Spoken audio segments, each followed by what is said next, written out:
Welcome back, students. Again in my YouTube channel. Hope you are excited about the second part of this chapter, human capital formation. Let's start today's study. Today we will study first of all the measurement of the problem. Actually we are studying the challenges before Indian economy. तो कल हमने पढ़ा था human capital के determinants and problem facing in India.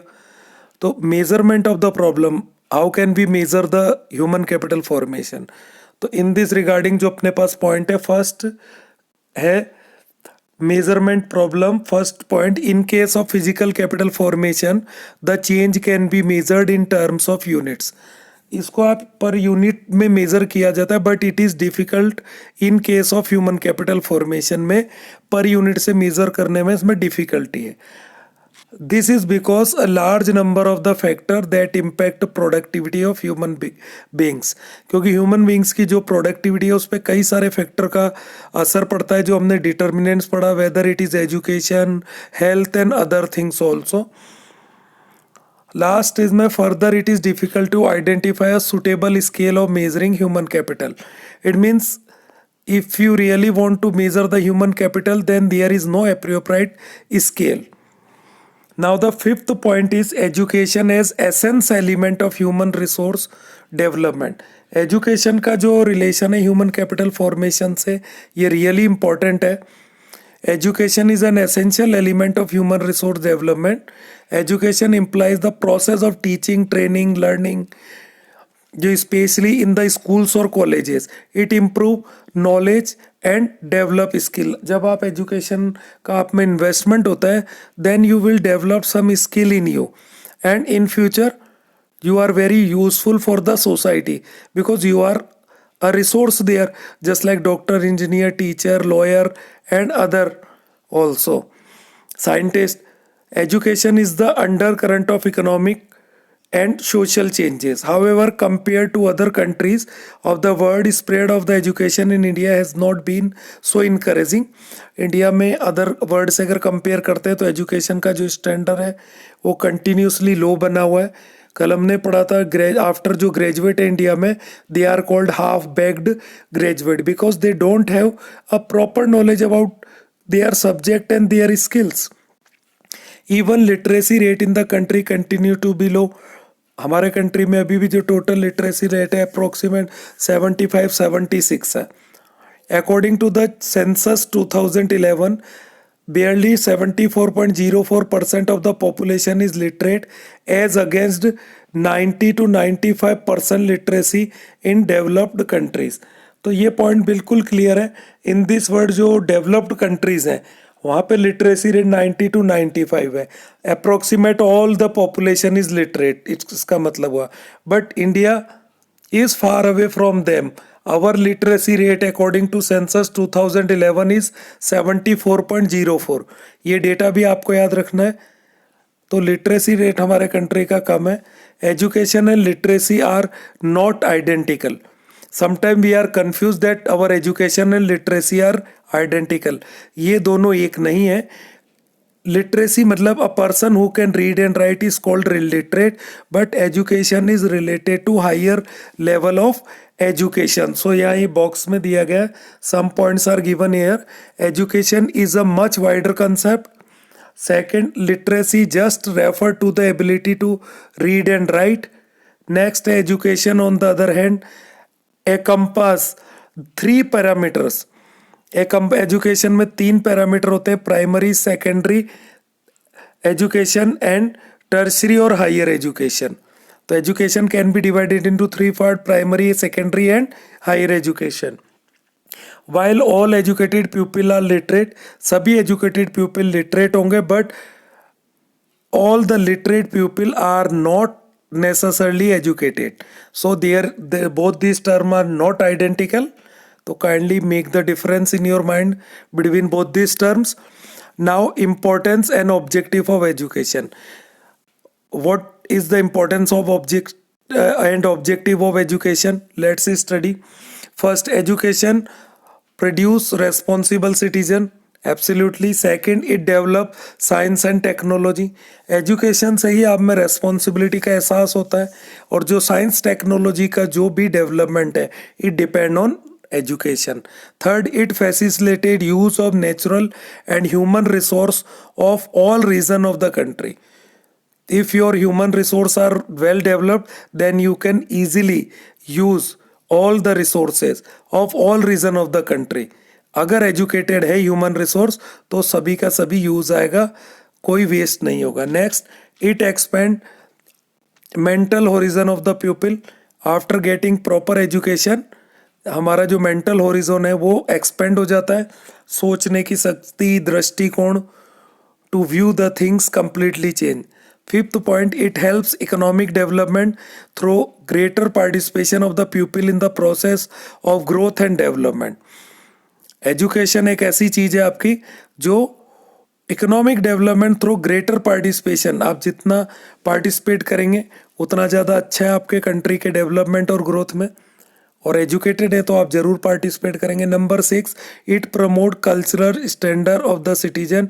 ये citizen के culture standard को भी प्रमोट करता है education. Number 7, it develops human personality. और after getting education human personality is completely change, वो भी डेवलप हो जाता है।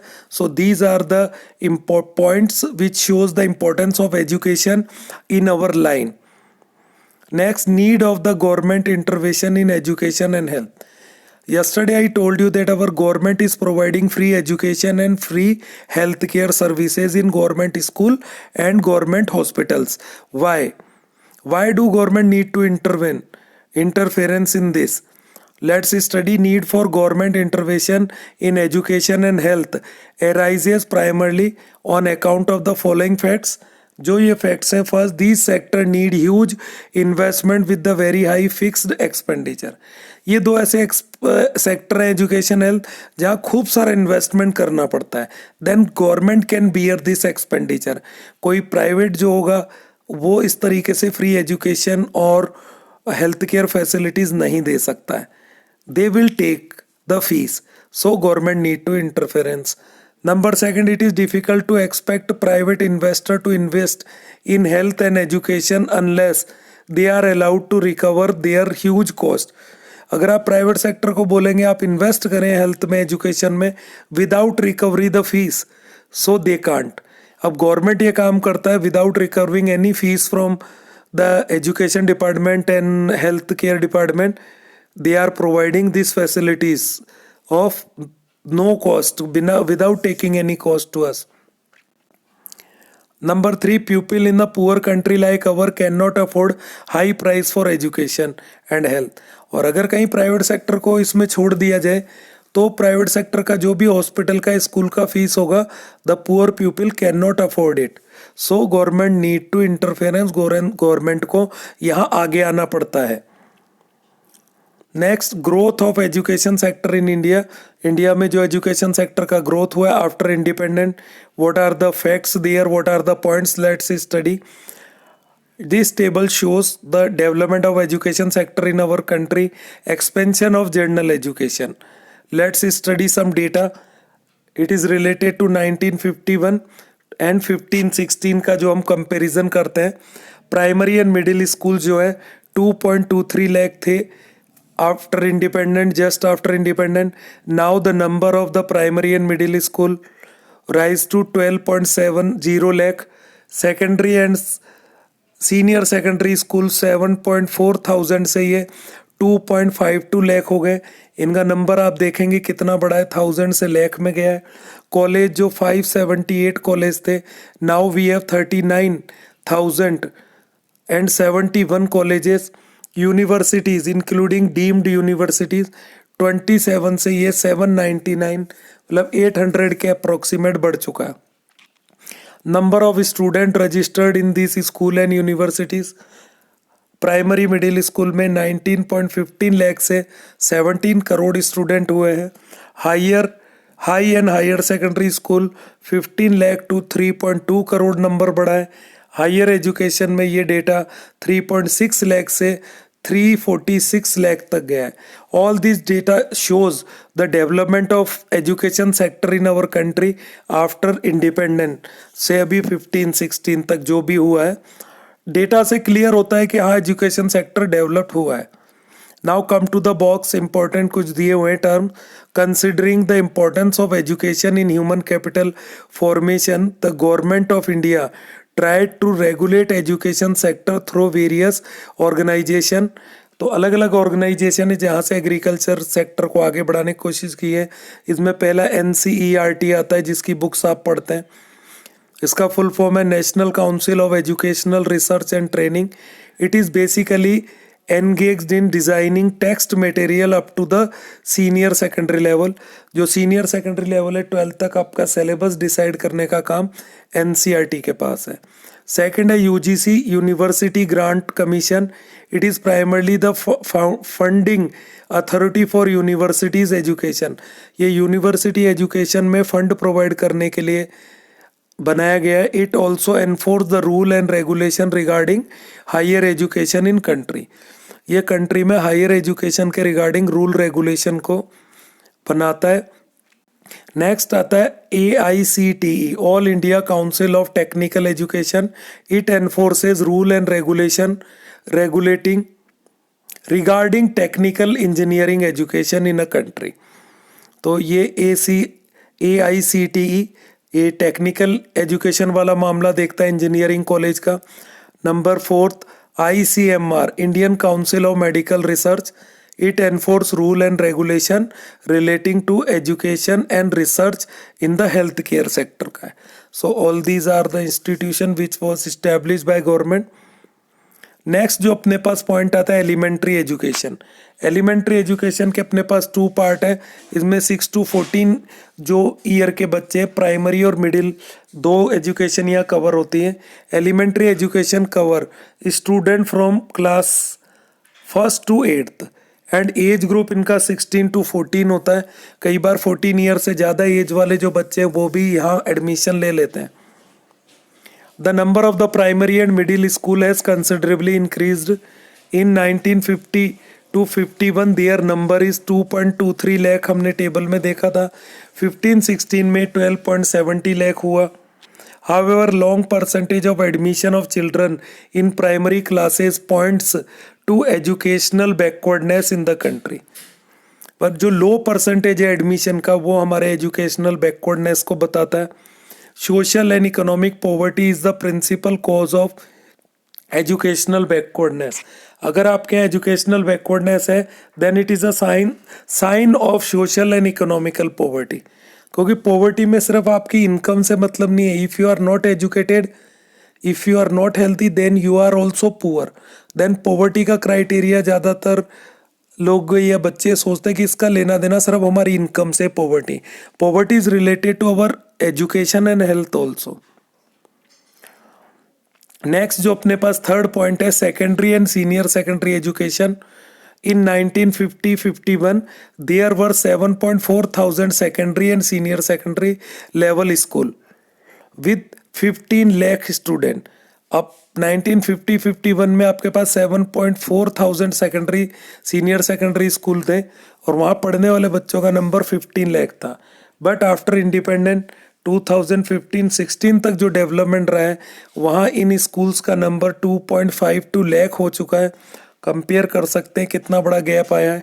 और स्टूडेंट का नंबर 3.2 करोड़ हो गया है जो हमने टेबल में अभी पढ़ा. इन 87-88 Navodaya Vidyalaya were establish to impart modern education of good standard to talented student in rural area. Rural area के जो टैलेंटेड स्टूडेंट हैं उनको मॉडर्न एजुकेशन से जोड़ने के लिए 1987-88 में नवोदय विद्यालय जो थे वो इस्टेब्लिश किए गए पूरे कंट्री में. हर डिस्ट्रिक्ट में एक नवोदय विद्यालय है और वहाँ कंपटीशन बेसिस पे रूरल जो स्टूडेंट है टैलेंटेड उनको एडमिशन करके मॉडर्न एजुकेशन से जोड़ा जाता है. These school provide boarding facility to the school. अब नवोदय स्कूल में क्या होता है बच्चा वहीं रहता है. वो सिर्फ जो विंटर ब्रेक दिवाली ब्रेक में कुछ दिनों के लिए घर पे आता है बाकी उनका शेड्यूल वहीं है. Government is providing food dress and the study material free of cost. वहाँ पूरा उन्होंने शेड्यूल बनाया है, इवन स्पोर्ट्स हुआ, म्यूजिक हुआ, other things all over the country. Presently 565 Navodaya schools are functioning. At present 565 Navodaya जो स्कूल्स हैं हमारे कंट्री में फंक्शनिंग है, चालू है. सेंट्रल गवर्नमेंट हैज इस्टेब्लिश केंद्रीय विद्यालय. सेंट्रल गवर्नमेंट ने केंद्रीय विद्यालय भी स्टैब्लिश किए for the benefit of the children of transferable employees. जो एम्प्लॉयज ट्रांसफर होके कंट्री में इधर से उधर माइग्रेट होते हैं, फॉर देयर बेनिफिट्स उन बच्चों के लिए केंद्रीय विद्यालय को बनाया गया. They can take direct admission there. Currently the number of central school in the country is estimated to be 1128 as against 931 in 2007. 2007 में इनका नंबर कम था, अब ये बढ़ के 1128 हुआ है. And the number of student in these schools is 12.6 lakh. जो इन स्कूल्स में पढ़ने वाले बच्चों का जो संख्या है वो 12.6 लाख तक है. 3 Kendriya Vidyalaya, 1 at Kathmandu, 1 at Moscow and another is in Tehran are also functioning. जो केंद्रीय विद्यालय वो आउट ऑफ इंडिया भी स्टैब्लिश किए गए कि ऐसे कुछ इंडियन जो बाहर काम कर रहे हैं वो अपने बच्चों को वहाँ पढ़ा पाएँ. तो एक काठमांडू, एक मॉस्को और एक तेहरान में स्टैब्लिश किया गया है. Next number 4 point, higher education. After independence higher education has shown a convincing growth over time. तो ये जो 4th पॉइंट है एजुकेशन सेक्टर के डेवलपमेंट का, कि after independence higher education has shown a convincing growth. Independent के बाद higher education को काफ़ी बढ़ावा मिला है. As many 799 universities are providing higher education in the country. Starting में इन द बिगनिंग 799 हमारे पास यूनिवर्सिटीज थी. Of course there are 44 central universities beside there are 40 deemed universities. इनमें 40 सेंट्रल यूनिवर्सिटीज थी और 40 deemed.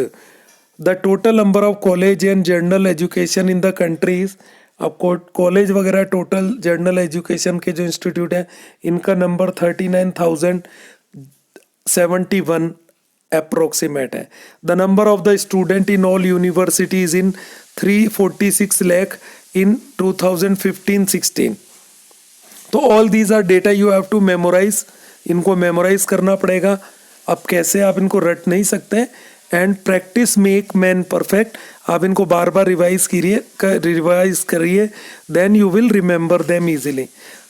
Universities grant commission regulate the guide and guides higher education in India. University grant जो commission है वो higher education के लिए गाइडेंस देता है in our country. Next number 5, vocationalisation of secondary education. अब यहाँ ये जरूरी होता है कि जो आपके पास ग्रेजुएट अनएम्प्लॉयमेंट है, ये क्यों होता है, पढ़े लिखे डिग्रीधारी जो अनएम्प्लॉयड लोग हैं, due to the lack of vocationalization of education. Education का सेकेंडरी लेवल पे व्यवसायीकरण होना चाहिए. In February 1988 the central government launch the plan to vocationalize secondary education, कि सेकेंडरी एजुकेशन में कुछ व्यवसायी हिस्सा यहाँ जोड़ा जाएगा कि after getting a proper education the person can easily do some work to in order to earn his livelihood. Under the plan financial assistance is given to those schools who start vocational course at higher secondary level. ऐसा कोई school जो higher secondary level पे vocational course start करता है, वहाँ कुछ financial जो help है गवर्नमेंट द्वारा दी जाएगी +2 लेवल पे. Also efforts are under way to draw employment plan for those who successfully complete vocational courses. ऐसे बच्चे जो सक्सेसफुली वोकेशनल कोर्स को कंप्लीट कर लेते हैं उनके लिए कुछ एम्प्लॉयमेंट प्लान भी गवर्नमेंट ने बनाए. By 2012-13 permission was granted to nearly 11,000 schools in the country to start vocational course. पूरे देश में वोकेशनल कोर्स स्टार्ट करने के लिए 11,000 जो स्कूल हैं उनको परमिशन दी गई है. About 10 lakh students are getting vocational education in this school. In schools में 10 लाख जो स्टूडेंट्स हैं वो एजुकेशन ले रहे हैं. So these are the data which shows the development of education sector in our country after independence. Vocational courses have been introduced in the area of agriculture, trade, commerce, engineering, technology, health and medicine. इन सभी areas में ये vocational course को start किया गया.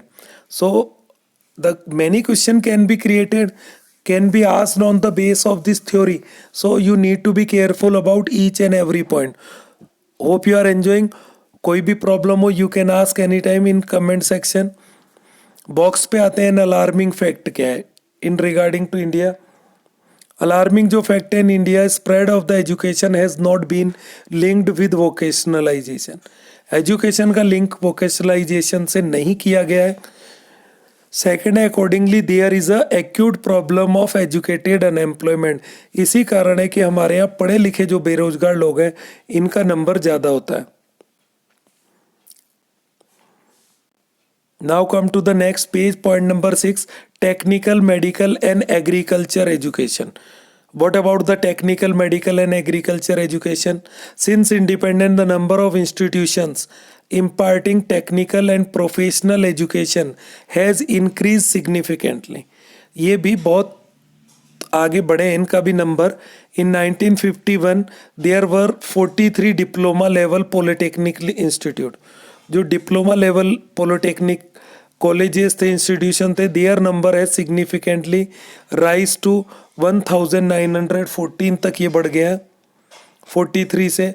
There are 3400 recognise engineering college offering degree level course in different discipline. तो 3400 engineering college हैं.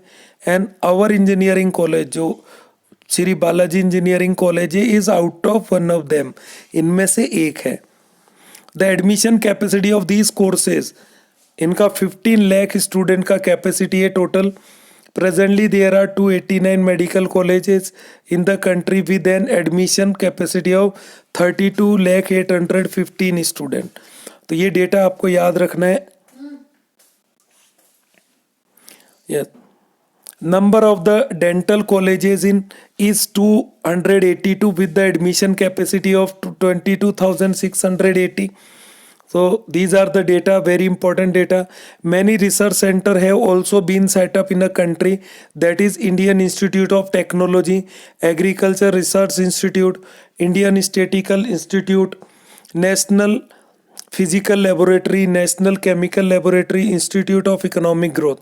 These are the names of various institute which was established in our country in order to develop education sector, especially about higher education. इन सभी courses के लिए पहले जो Indian student थे उनको कहीं बाहर जाना पड़ता था. Now they can easily enjoy higher education in our country. With a view to spreading technical education in rural area, community polytechnic have been set up. Presently, as many as 617 community polytechnic had been established. ये establish किए गए. Presently, the admission capacity of degree diploma level institute 6.53 lakh and 3.54 lakh respectively. ये जो इनका respectively data दिया गया है वो यहाँ है. It is all about data. In this chapter nothing to explain, I am just reading and you have to memorise all this things. आपको ये सब चीज़ों को मेमोराइज करना पड़ेगा. So kindly study it carefully.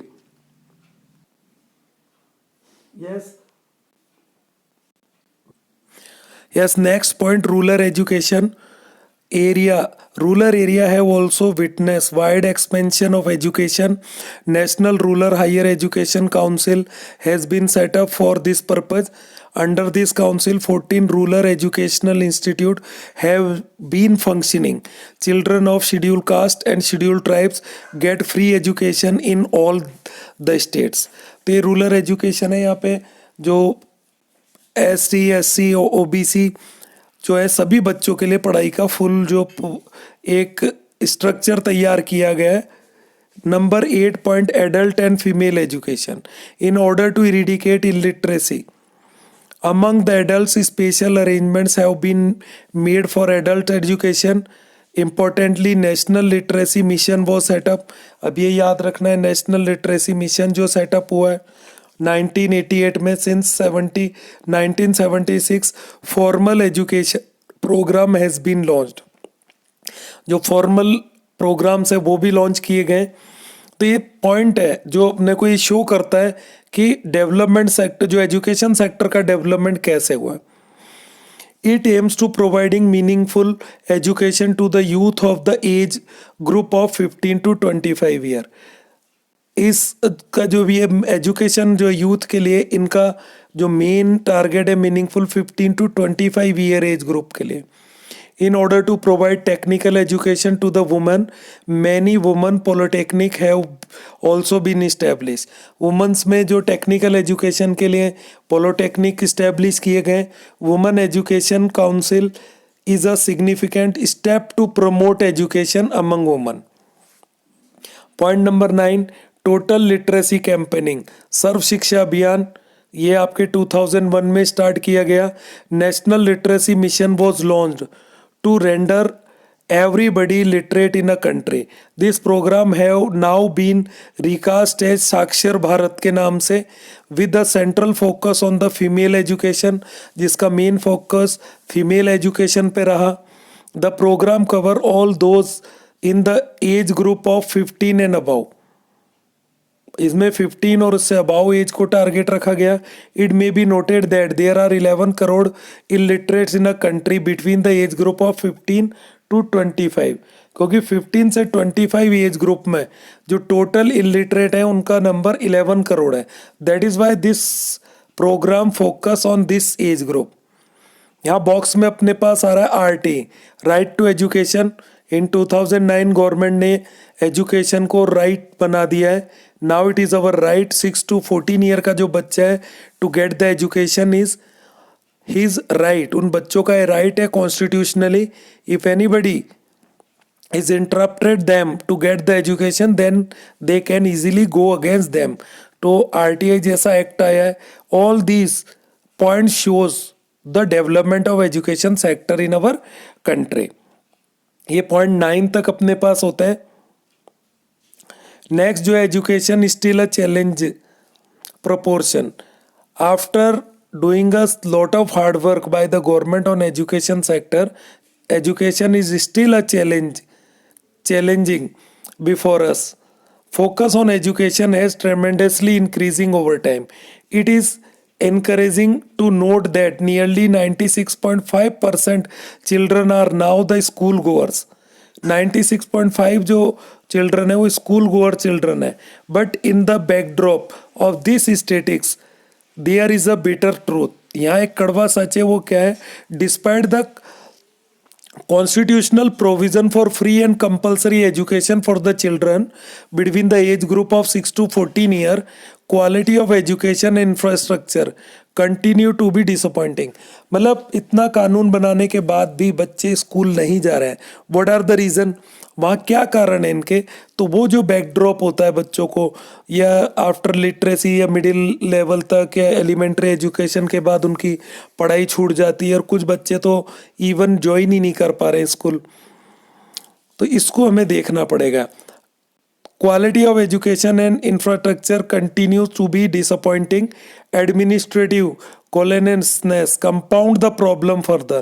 A survey by the Child Right and You, इसका short form है CRY, Child Right and You, finds that children continue to be refused admission to school because of the lack of transfer document. एक बड़ा कारण है कि उनके पास documentation नहीं होते, उनका बर्थ सर्टिफिकेट नहीं हुआ, या पेरेंट्स का कोई डिग्री डिप्लोमा या जो भी वो डिमांड होता है ऐसा पेपर वर्क नहीं होता है।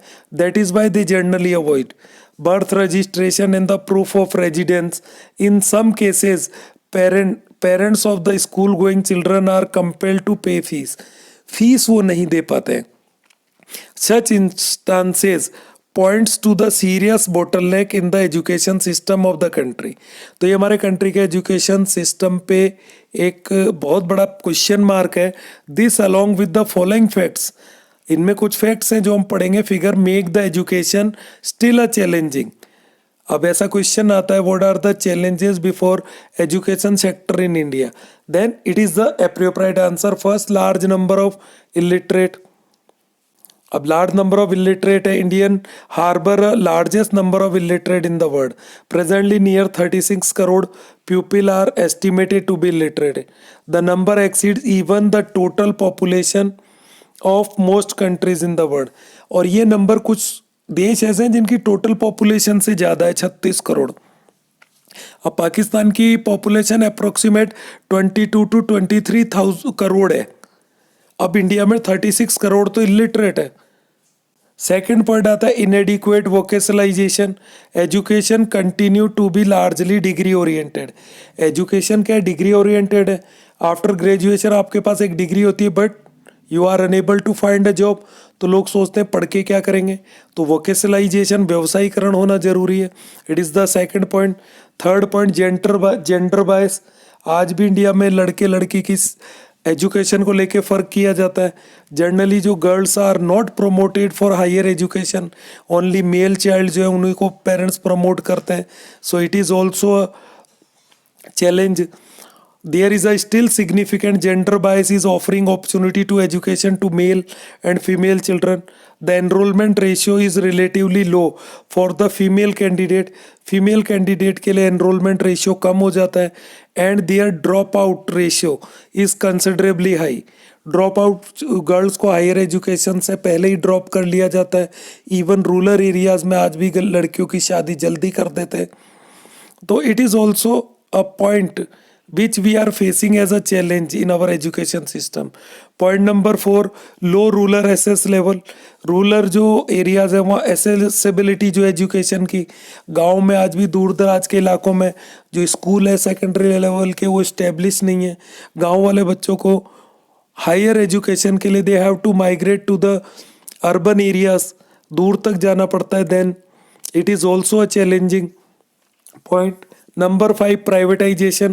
There is a growing trend toward the privatization of education. Education का जो privatization हुआ fast, being very expensive, private education has tended to widen the gulf between SS level of the rich and poor. अब private जो schools हैं, college हैं, यहाँ तक पहुँचना गरीब के बस की बात नहीं होती है. सो यहाँ रिच और पुअर में गल्फ क्रिएट हुआ है. There is almost draft of the educational opportunities for poorer section of the society. तो उनके लिए प्राइवेट सेक्टर जाना पॉसिबल नहीं होता. So it is also a challenging point before the development of education sector in our country. Point number 6 and the last of this chapter, low government expenditure on the education. तो government को यह चाहिए कि in budget they increase the expenditure on education and health, education specially in budget. तो जो भी हिस्सा किया जाता है, the government has failed to fulfil the commitment of spending nearly 6% of the GDP on education. Government का जो commitment था कि हम GDP का 6% एजुकेशन पे खर्च करेंगे, वो गवर्नमेंट फुलफिल नहीं कर पाई. Actual expenditure has been around 4-5% ही रहता है. This point to the gap between what is intended or desired and what is actually achieved. So these are the point जो हमें education is still challenge है उसको show करता है. So hope you are enjoying it. This is the end of this chapter. You can ask your problem anytime. Chapter जो है theoretical है, थोड़े डेटा आपको मेमोराइज करना पड़ेगा. Sometime it seems to be boring, but without watching complete video you can not get because all the part of the chapter. Because अभी MCQ, fill in the blanks, छोटे question कैसे cover होते हैं वो बारीकी से पढ़ने पे होते हैं. Hope you are enjoying. Thank you very much. Now we will see in the next part with the new chapter के फर्स्ट पार्ट के साथ मिलेंगे. Okay, see you.